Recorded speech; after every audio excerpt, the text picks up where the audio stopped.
Pablo en Atenas. Mientras Pablo los esperaba en Atenas, su espíritu se enardecía viendo la ciudad entregada a la idolatría. Así que discutía en la sinagoga con los judíos y piadosos y en la plaza cada día con los que concurrían. Y algunos filósofos de los epicúreos y de los estoicos disputaban con él y unos decían: ¿qué querrá decir este palabrero? Y otros: parece que es predicador de nuevos dioses, porque les predicaba el evangelio de Jesús y de la resurrección. Y tomándole, le trajeron a Areópago diciendo: ¿podremos saber qué es esta nueva enseñanza de que hablas? Pues traes a nuestros oídos cosas extrañas.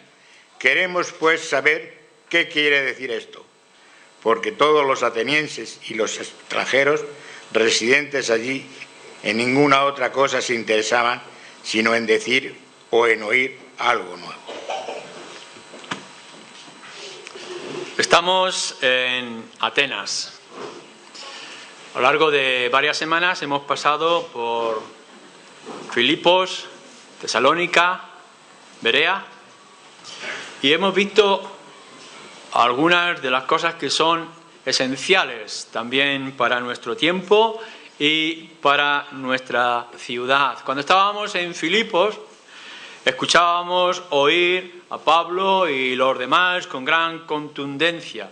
Aquel carcelero: cree en el Señor Jesucristo y serás salvo.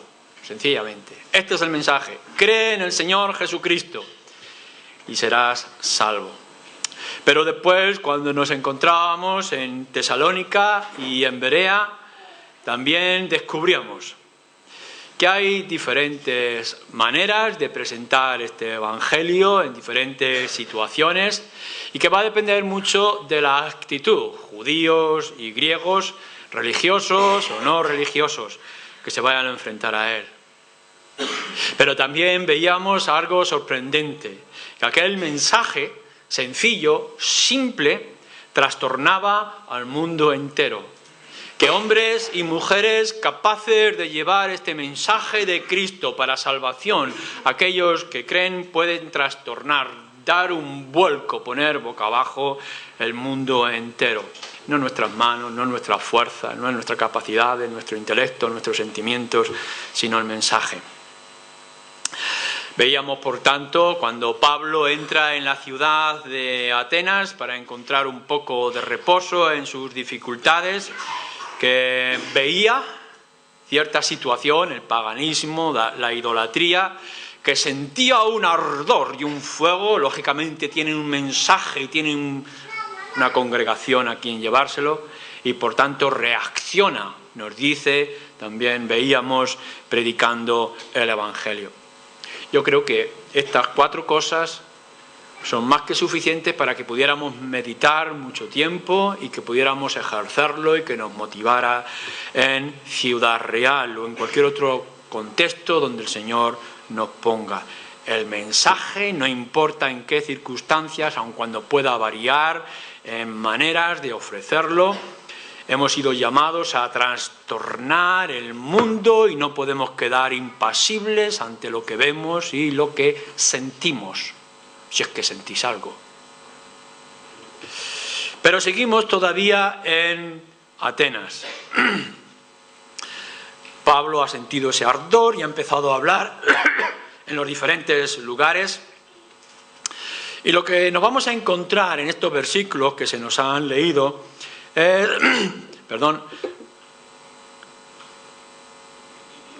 la batalla de ideas, de filosofías. Las filosofías de la vida, algunas poco adecuadas o otras aparentemente muy adecuadas. Todos vosotros en esta mañana y toda persona, no importa quién, en qué circunstancias, tiene una filosofía de vida. Algunos os dirán que no tienen nada, que no piensan en nada, pero todos tienen una visión de lo que es su persona, de las cosas que afrontan, de lo que va a venir del futuro y de la esperanza. Gente que piensa que no va a haber ni cielo ni infierno y que por tanto buscan aquí el todo. Esto es lo que tenemos y esto hay que disfrutarlo hasta que el Señor o que las circunstancias nos hagan desaparecer. Hay otros que encuentran aquí el esfuerzo constante de la búsqueda y buscan ser religiosos, se esfuerzan más en sus actitudes, en sus tradiciones y sus costumbres, aspirando a algo quizá nebuloso, dudoso, pero que pueda haber después de la muerte. Pero todos tenemos una manera de vivir y tenemos unas motivaciones y unas razones por las que nos hacen vivir de esta manera. Lo que haces, lo haces motivado por algo y buscando algo. No somos una mera planta que nace, crece, se reproduce y muere, dependiendo si está cuidada o no está cuidada por otro fuera de nosotros. Ante esas diferentes filosofías que nos encontramos en nuestra ciudad, como Pablo se encontraba en Atenas, ¿qué respuesta tenemos? ¿Qué es lo que nosotros vamos a presentar? En otras palabras, ¿qué filosofía de vida tiene el cristianismo? ¿Cómo vamos a enfrentarnos a la batalla de ideas que constantemente se van a encontrar en el mercado, en la plaza, en las calles? Cada uno tiene su idea, tiene su teoría, tiene su práctica, tiene sus metas y todos ellos piensan que son mejores que la tuya. Y tú pensarás que es mejor que la de los demás. Tenemos que actuar de la misma manera que Pablo va a actuar en la ciudad de Atenas. Después de ver lo que vio y sentir lo que sentía, se puso a predicar el Evangelio. No podemos permanecer callados. No podemos ser indiferentes ante alguna de esas filosofías absurdas que vemos a nuestro alrededor. La gente en nuestros barrios, en nuestras plazas, en los medios de comunicación nos enseñan cosas que nos parecen absurdas y locas, tan alejados del concepto de las Escrituras que nos plantea el cristianismo, tan lejos del carácter de Dios. Fijaros bien, cuando leéis el Evangelio de Mateo, el Evangelio de Marcos o el Evangelio de Lucas, la Gran Comisión. La Gran Comisión dice, id a ellos. No dice esperar a que vengan. Una actitud cómoda de los cristianos sería, bueno, si alguien tiene interés, yo voy a estar en mi casa y voy a estar esperando a que vengan. Voy a abrir las puertas de mi iglesia y voy a estar allí a que vengan buscando, preguntando y entonces yo le ofreceré. No, la Gran Comisión, y que seguramente estaba empapando el carácter y la personalidad de Pablo, es id a toda criatura, id a toda la nación, id a todos los pueblos y proclamad el Evangelio. Ante lo que nos encontramos y en la manera en que estamos viviendo, el cristiano no puede permanecer callado. Lo hemos dicho una y otra vez y lo tenemos que seguir diciendo y anunciando y denunciando cuando los cristianos estáis callados. Tenemos que ir a ellos. Pablo llega a Atenas, ve las circunstancias, ve la situación y no dice, bueno, si el Espíritu mueve, si el Espíritu quiere, si el Espíritu hace, yo esperaré para que vengan y yo les pregunte o yo les responda. No, va a ellos y se enfrenta a ellos como el verdadero testigo del Señor y testigo del Evangelio. Los creyentes somos voceros de Dios. Tan grande tiene que ser nuestro corazón y nuestra mente como tiene que ser nuestra boca. El creyente no es llamado a tener un inmenso corazón y una pequeña boca que apenas se escucha. No es un creyente aquel que tiene una mente que puede entender todo el conocimiento o gran parte del conocimiento de las Escrituras, pero que apenas sabe expresarlo. El creyente sabe, el creyente siente y el creyente proclama el Evangelio. Pablo, por tanto, se levanta a todas aquellas filosofías, a todos aquellos movimientos, pensamientos, para darles una respuesta. Sal a la calle, hermano y hermana, sal a este mundo, sal a los mercados, ve a tu calle, a tus casas, en tu trabajo y proclama, no permanezcas callado. Si el Señor no ha estado callado y te ha hablado a ti, tú tienes que ir y hablar por Él a otros. Ahora bien, el cristianismo tiene una respuesta y tiene que llevar una respuesta ante aquella gente que está a nuestro alrededor. En medio de esa multitud de ideas y de filosofías, de actitudes de vida, nos dice aquí, Lucas nos señala que en la ciudad de Atenas al menos había dos escuelas filosóficas, ¿no?, de la filosofía griega, que estaban influyendo mucho. Los que habían dado origen a aquellos movimientos, a aquella manera de pensar, habían nacido en aquel mismo lugar y que a lo largo del tiempo habían ido conquistando gran terreno, mentes y corazones de la gente. Nos habla de los epicúreos y de los estoicos. Y Pablo, bueno, va a la sinagoga con los judíos, se juntaría con la gente sencilla de las plazas, pero dice, bueno, allí estaban aquellos grandes filósofos y la gente que los escuchaba con gran ahínco, gran interés en la influencia del estilo de vida, el conocimiento griego de aquella manera, y Pablo quiere enfrentarse a ellos. Tengo que proclamar el Evangelio ante esta idolatría, esta manera de vivir, pero tengo que proclamar el Evangelio a esta gente y por tanto me tengo que enfrentar a estas ideas. Es curioso, si alguna vez tenéis oportunidad de ir a alguna enciclopedia básica o a una enciclopedia más profunda que os dé conocimiento de estos dos movimientos que son muy parecidos a los estilos de vida que hoy se dan incluso en nuestro lugar, en nuestra ciudad, en nuestra cultura, en nuestra generación. Los epicúreos pensaban que, bueno, sí, hay dioses, apenas podríamos encontrar ningún lugar en aquellos tiempos donde no pensaran que había dioses o un dios. Y ellos decían, sí, es verdad, hay dioses, pero en realidad los dioses están muy lejos, no se interesan por los hombres, por los seres humanos, ni influyen, ni actúan, ni intervienen. Están allí y nosotros estamos aquí. El origen del mundo fue una casualidad, no fue producto de los dioses, sino que surgió por alguna manera. Por tanto, estamos aquí como un accidente, va sonando.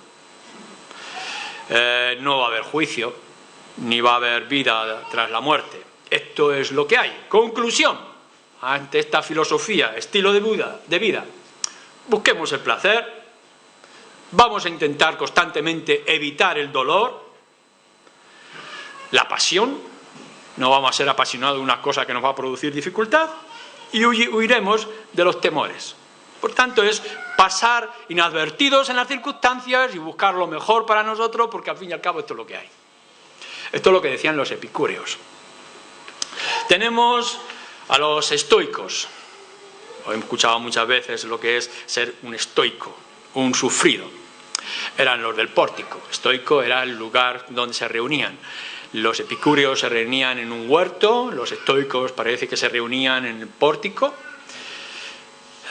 Y ellos pensaban que, bueno, sí hay un Dios, pero es un Dios panteísta, es un Dios que está en todas las cosas, todos somos parte de esa divinidad, que nuestra naturaleza se mezcla de alguna manera y estamos vinculados a la existencia de los dioses. Debemos de vivir en armonía con ellos y por tanto debemos de vivir en armonía con la naturaleza. Aquí no hay clases, todos venimos del mismo origen, ¿no?, de los dioses. Tiene que haber una integridad moral y una justicia, porque todos somos parte de uno. Pero el fin es el fin. Por tanto, no podemos hacer nada, hay que resignarse a lo que nos ha tocado. Si somos flores, somos pajaritos, o sea, lo que seamos. Y esto es un fatalismo. Al fin y al cabo, no podemos cambiar lo que hay. Sí, podemos intentar ayudarnos mutuamente para que podamos florecer juntos en este jardín que es la creación, en este lugar del Dios panteísta que está en todas las cosas. Estos son los dos movimientos. Podemos ver las miles de personas influenciados por ellos, aquellas escuelas que se abrían en diferentes sitios, los pequeños grupos y la gente en el mercado, yo pertenezco a estos y yo pertenezco a estos otros. Pero es muy parecido a lo que hay hoy. Tenemos el dilema, evolución, psicología, Freud, azar, Big Bang. ¿Y esto a dónde nos lleva? Tenemos el hedonismo, placer por el placer. Esto es lo que tenemos, vamos a disfrutarlo y que nos quiten lo bailado. Un deseo de ensalzar al hombre, de poner al hombre en lugar principal. La política es meramente una tapadera de sistemas más poderosos, económicos, y que, bueno, esto es lo que nos toca. No podemos cambiar los sistemas económicos, no podemos influir grandemente en el mundo a través de la política. Esto es lo que tenemos. O somos muy religiosos y nos conformamos, intentamos ser justos por si acaso, o realmente decimos aquí ya no hay nada, qué importa cómo vivimos, el caso es pasar lo mejor posible hasta que el final nos llegue. Nuestra filosofía, nuestra manera de pensar, la hayamos tenido desde nuestros padres o que la hayamos cambiado por alguna circunstancia, nos va a llevar a un estilo de vida. Gente que siempre está divirtiéndose sin ningún tipo de control, o por lo menos camina a ello, o gente que se esfuerza en seguir unos rituales religiosos para poder ver lo que hay. Hoy en día está surgiendo el panteísmo en muchos lugares, la brujería, por ejemplo, y el ateísmo, movimientos como estos que cada vez están aumentando más su escuela, su influencia en la gente. Pero lo que sí podemos ver, y es una realidad, tanto en Atenas como es aquí y en nuestro tiempo, es que la gente busca algo y busca respuestas. Necesita respuestas. Uno no nace diciendo soy indiferente y soy un gato que corre esperando comida o cazar ratones. Somos personas, tenemos inquietudes, tenemos ansiedad. Y nos podemos aferrar a la tradición de nuestros padres o queremos cambiar todo lo que hay a nuestro alrededor, pero lo que pensamos nos influye y preguntamos. Ahora bien, si se acepta una filosofía o se acepta otra, y si una cultura está llena de esas ideas, nosotros tenemos que llegar, ya sea un ambiente cristiano, un ambiente pagano, un ambiente religioso, un ambiente ateo, con un mensaje. En otras palabras, tenemos la respuesta. No porque nosotros la hemos meditado, la hemos descubierto, la hemos formado, sino porque está aquí, en las Escrituras. Tenemos la respuesta, no importa qué estilo, no importa qué necesidad, no importa qué pregunta, no importa qué conflicto. Tenemos lo que el hombre, el ser humano, necesita. Hablamos de Dios, hablamos de Cristo, hablamos del ser humano, de su estado espiritual, de sus necesidades, hablamos de la eternidad. ¿Dónde estás? ¿Con quién gente te encuentras? ¿Eres de un contexto católico? ¿Eres un contexto agnóstico, ateo, panteísta, indiferente? ¿Tu estilo de vida o la gente que está a tu alrededor es la del placer? ¿Es la de decir vamos a pasar aquí lo mejor posible? ¿O la de búsqueda de nuevas ideas, nuevos pensamientos? No importa dónde estés, tienes que ir a ellos y decirles que tú tienes la respuesta a la luz de las Escrituras. Tienes la medicina para la enfermedad. ¿Cómo actúas tú con eso? No importa la enfermedad que sea, la enfermedad espiritual, la enfermedad del corazón, tienes la medicina. ¿Te vas a ir a tu casa, indiferente? ¿Vas a cerrar tu caja de medicina para reservarlas para qué cosa? ¿Acaso si ves que hay una epidemia que se extiende, no vas a ir con la medicina para darle la solución y vas a atajar todas aquellas falsas medicinas de gurús mentirosos que no tienen ninguna solución? La gente está envenenada por falsedades, envenenada por tradiciones, por un folclore muy entretenido pero muy falso. Y nosotros tenemos el antídoto para ese veneno. No importa qué veneno haya producido, no importa qué situación se encuentre, están envenenados en nuestra sociedad. Y tú tienes el antídoto, que es Cristo. Y tienes que hacer que ellos comprendan y que tomen aquello que les va a dar la vida. Nuestra sociedad está ardiendo. Y en lugar de echarle agua a este fuego inmenso que quema las almas de las personas, le echan más gasolina que hacen arder más las llamas. Pero tú tienes el agua. Tú tienes el agua de vida. ¿Vas a dejar que la gente arda, que la sociedad arda, que todo se queme, cuando tú tienes la solución? si algo está aumentando en nuestra sociedad es la desesperación, los suicidios, la angustia, las depresiones, etc. Y tú tienes la esperanza que es en el Señor Jesucristo. Puedes ser indiferente ante la desesperación que te rodea, sabiendo que tú tienes aquello que le va a dar el ánimo, la esperanza y el consuelo. No puedes estar callado. No puedes ser indiferente cuando ellos están pereciendo. Si Dios se ha revelado, como hemos dicho, tú tienes que llevar el mensaje. Id a ellos. Ahora bien, tenemos que tener el mensaje, pero tenemos que tener una estrategia. Tenemos que saber a quién y cómo. Es curioso cómo Lucas nos está describiendo aquella situación. Nos dice, por ejemplo, en el versículo 17, así que discutía en la sinagoga. Después nos dice, con los judíos y piadosos, y en la plaza, cada día con los que concurrían, en el mercado, en el ágora, donde la gente se reunía para las actividades diarias o por un tiempo de reposo, de relax, de conversación.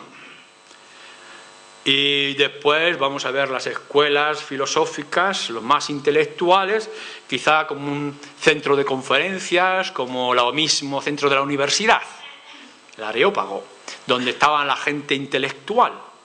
Y podemos ver a Pablo en estos ambientes. Versículo 17 lo podemos ver, versículo 19, como Pablo va a ir allá donde la gente está. Del mercado a la universidad. De la gente de la calle, en el café, en las tertulias del pueblo, al científico, al pensador, al filósofo, pasando por todas las religiones que uno pueda cruzarse a lo largo del camino, del religioso al agnóstico, llegando al ateo. Lo que sí tenemos que empaparnos y ver con claridad es que todo el mundo necesitaba escuchar, todo el mundo necesitaba aquel evangelio. Yo supongo que tu corazón arde, que uno no puede permanecer indiferente ante lo que está. Si tu corazón no arde, si ahí no hay un ardor, si no hay un fuego, si no hay una inquietud, es que estás muerto. ¿Cómo podemos pensar que el evangelio me ha cambiado, me ha transformado, me ha dado la vida y me lo voy a reservar yo?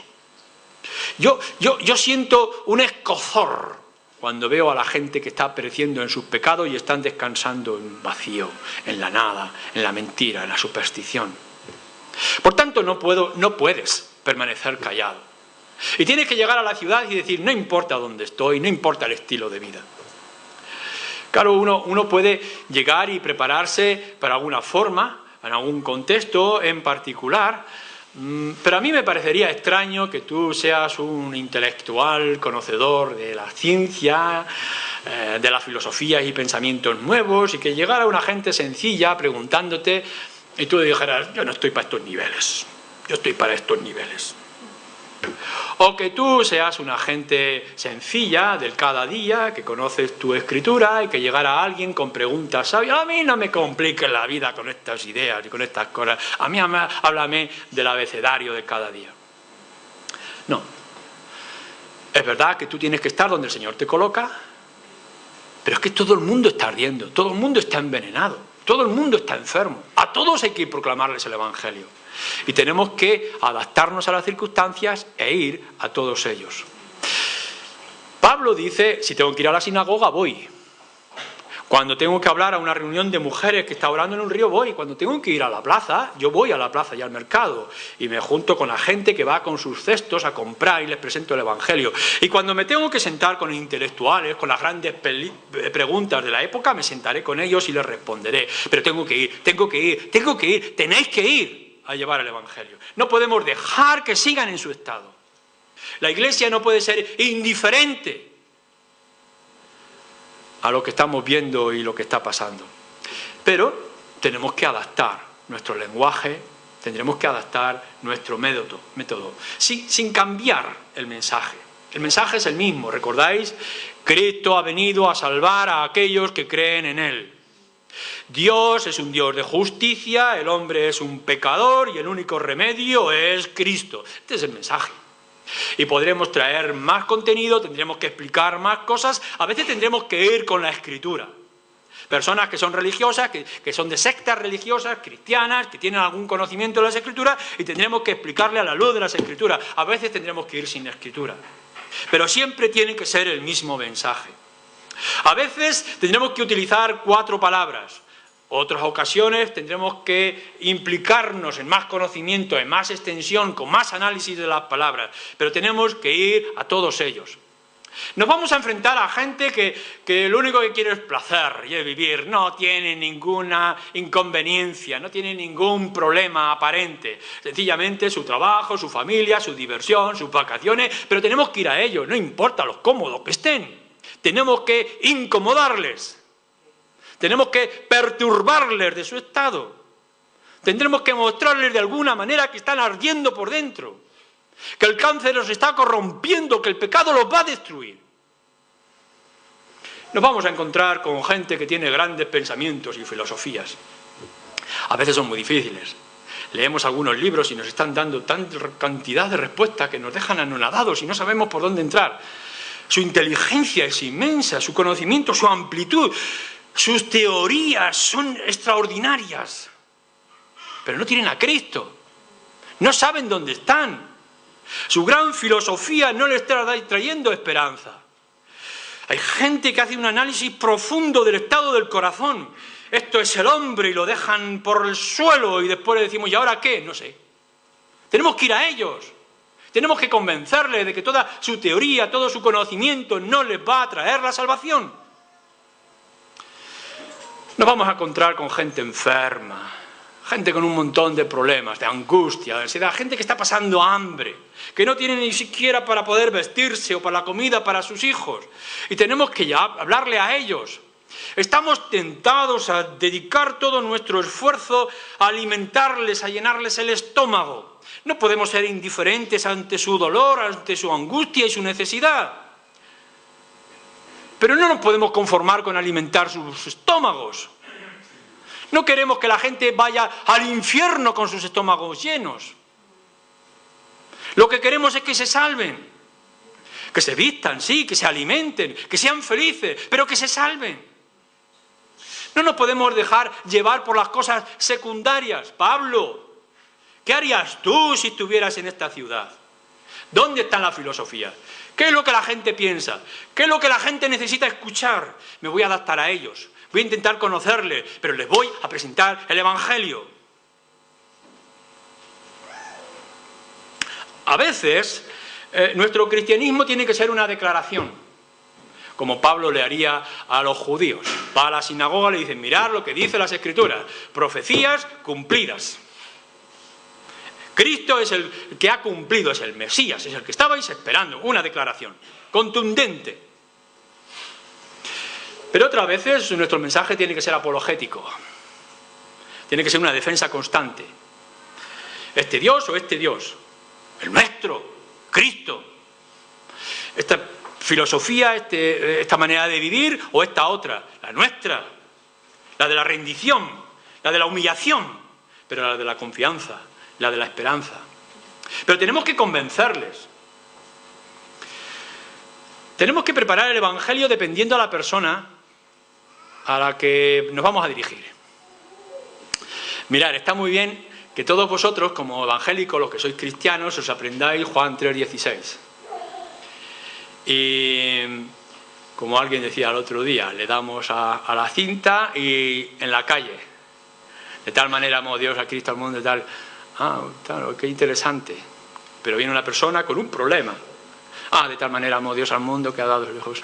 Ya, pero mira, yo más bien creo que venimos de la casualidad y que Dios no existe. Ah, sí, pero de tal manera amó Dios al mundo que ha dado a sus hijos. Sí, pero mira, fíjate cómo viven los cristianos que tienen un mal testimonio y fíjate cómo viven... Ah, sí, pero de tal manera amó Dios al mundo. ¿Dónde estamos? ¿Qué es lo que tenéis? Este no es el Evangelio. Tenemos que preparar nuestro mensaje, que es tan hermoso, que es tan importante, en los recipientes adecuados para que la gente lo tome. A veces tendremos que adornarlo con un contexto, otras veces sencillamente al sediento en nuestras propias manos. Pero el Evangelio tiene que llegar a todos. Mirad, no es la idea de decir yo repito el Evangelio, Cristo ha venido al mundo para salvar a los pecadores. No, la idea es, el que me escucha tiene que llegar a entender que si no lo tiene a Él, no tiene nada. Que será rico, pero si no tiene a Cristo es pobre. Que será un pobre, pero si no tiene a Cristo será más pobre. Que no importa la circunstancia, no importa el conocimiento, no importa lo que sea, tiene que entender que lo que yo tengo es la única esperanza. Ya sean estoicos, ya sean epicúreos, ya sea gente que busca el placer, o la gente religiosa hasta el fanatismo, tienen que darse cuenta que si no tienen a Cristo, no tienen salvación. Y no me puedo ir, no puedo frenarme, no puedo parar, hasta que la gente a mi alrededor, los que el Señor ha traído a mi presencia, sepan que el Evangelio es la respuesta. Tengo que adaptarlo, tengo que modificar cosas, tengo que cambiar quizá el lenguaje, pero el mensaje tiene que ser el mismo. Para ello, la Iglesia tiene además otra tarea. Tenemos que conocer a nuestro receptor. Tenemos que conocer el que está delante. Yo creo que tenemos que aprender a leer no meramente como un entretenimiento. Algunos sitios, cuando una persona tiene que llevar a cierta terapia, una de las cosas que le dicen es prohibido leer. Me parece sorprendente, pero en algunos sitios la terapia te dice no leas. Claro, yo me rebelo contra eso, pero dicen no, es que la gente utiliza la lectura como un escapismo. Es como la mayoría o una gran parte de vosotros os sentáis delante de la televisión y no importa lo que pongan, no lo tragáis. Es un entretenimiento, es una manera de escapar. Estoy ya cansado, ya he terminado mi faena, ahora me siento y escucho, veo lo que sea. Yo os ruego que toméis otra alternativa, otra actitud. Tenéis que ver la televisión, tenéis que leer libros y tenéis que escuchar a la gente para aprender, para conocer. No como un mero entretenimiento, sino como una manera de descubrir qué es lo que esa persona tiene y qué es lo que necesita y cómo se lo puedes presentar. Tienes que conocer las cuestiones vitales. Es muy importante que cuando alguien llama a tu puerta, que el Señor coloca delante de ti, no le recites como un papagayo el Evangelio que le va a rebotar. Tienes que ver dónde está, cuáles son sus conflictos, qué es lo que piensa, qué es lo que espera, qué es lo que anhela en esta vida. Y cuando tú conozcas su estado, puedas presentarle de una manera entendible y lógica el Evangelio. No importa si el Evangelio está en un frasco hermoso de perfume o está en un recipiente de barro vasto. No importa en qué momento tú lo pronuncies con palabras floreadas, una gran homilética, o con un lenguaje sencillo. Lo que tú tienes que buscar es que el que está delante de ti, que tiene un problema y quizá no lo sabe, tiene que irse a su casa conociendo la respuesta. Tú no conviertes a nadie, tú no salvas a nadie, pero tienes el mensaje que lo va a salvar. Nosotros no nos podemos convertir en la medicina y entrar en sus venas para expulsar el veneno. Pero nosotros tenemos la medicina, tenemos el antídoto y tenemos que convencerles que si no lo toman no hay salida para su estado. Por eso es que necesitas conocer las cuestiones vitales que hay a nuestro alrededor y necesitamos darle una respuesta. No puedas decir yo soy ignorante, yo no sé, no me interesa. Infórmate, lee, descubre, escucha a tus vecinos, a tus amigos, a tu gente. Y después estarás preparado o preparada para eliminar los errores. ¿Por qué hay muchos errores? Incluso hay errores con respecto al cristianismo. Si hay algo que nosotros tenemos que solucionar en nuestra cultura, es el concepto erróneo del cristianismo. Quizá incluso tendremos que decir que el 90%, el 90 y tantos por ciento nace con un conocimiento del cristianismo. Pero ese tanto por ciento se muere con un conocimiento equivocado del cristianismo. Conocen a Cristo, conocen la Escritura, conocen la religión, pero no saben, no entienden, no comprenden. Es como tener la medicina en las manos, pero no les he enseñado a tomarla. Fijaros lo que estaba ocurriendo aquí. Es curioso, en la descripción que se nos está haciendo, vamos a leer otra vez el versículo 18. Dicen aquellos filósofos, ¿qué querrá decir este palabrero? Y otros, parece, decían, que es predicador de nuevos dioses. ¿Por qué? Porque les predicaba el Evangelio de Jesús y de la resurrección. Esto que parece tan normal, lo vamos a poner en griego. Parece que estaban predicando Pablo y los demás nuevos dioses, a un tal Jesús y a Anastasia. Anastasia es la palabra en griego para resurrección. Sanidad y restauración, que eran ideas y dioses que se conocían. Es decir, que en lugar del panteísmo, en lugar de la indiferencia de los dioses, Pablo viene hablándonos de Iosus y de Anastasia, que son dioses acerca de la sanidad, acerca de la restauración. Pablo constantemente estaría hablando de nuestros pecados nos van a llevar a la muerte, tenemos que resucitar, hay resurrección y esa resurrección es en Cristo Jesús. Cristo y resurrección. Anastasia y Jesús. Estaba llevándole al error. Este hombre nos está hablando de nuevos dioses. Y Pablo tiene que levantarse más adelante y predicar claramente el Evangelio cerca del Señor Jesucristo. No eran nuevos dioses, sino que era un Dios. Y esa es la proclamación de Cristo como Salvador. Nosotros tenemos una tarea como Iglesia, en esta época, en este momento, en este instante, en medio de toda esta vorágine de ideas y de conflictos filosóficos, tenemos que mostrar el verdadero cristianismo. Tenemos que decir que nuestro Cristo no es un Cristo bebé, no es un Cristo simple, no es un niño ejemplar, que nuestro cristianismo no es imitar a Cristo para nuestra salvación, que nuestro Dios no es un viejo abuelo que vive en no sé qué parte del universo, no es sencillamente unos rituales, unas ceremonias, no es un Cristo que se mueve a través de los palos de cierto hombre porque es un mero escayola, que no está adornado de vírgenes ni de santos. Tenemos que mostrar que el cristianismo no es el cristianismo folclórico, no es el cristianismo de la tradición, no es el cristianismo de la cultura, es el cristianismo de las Escrituras. Tenéis que ir a hablar a la gente, no os engañéis, que aquí todo el mundo habla de Cristo, pero no conocen al Cristo Salvador. Que todo el mundo conoce acerca del cristianismo, pero no saben lo que es el verdadero cristianismo. Que toda la gente o casi toda la gente tiene una Biblia en la mano, pero que no leen las Escrituras. Tenemos que mostrarles, igual que Pablo está proclamando al Cristo, pero tiene que aclarar qué parte o qué clase de Jesús está anunciando, nosotros tenemos que dejar claro cuál es el cristianismo que creemos, cuál es el cristianismo que vivimos y cuál es el cristianismo que anunciamos. Tenemos que aprender en medio de nosotros que no todo el que viene aquí a este lugar y dice ser cristiano es un verdadero cristiano. Tenemos que decir con claridad, con gran contundencia, porque has nacido en una familia cristiana no te hace cristiano.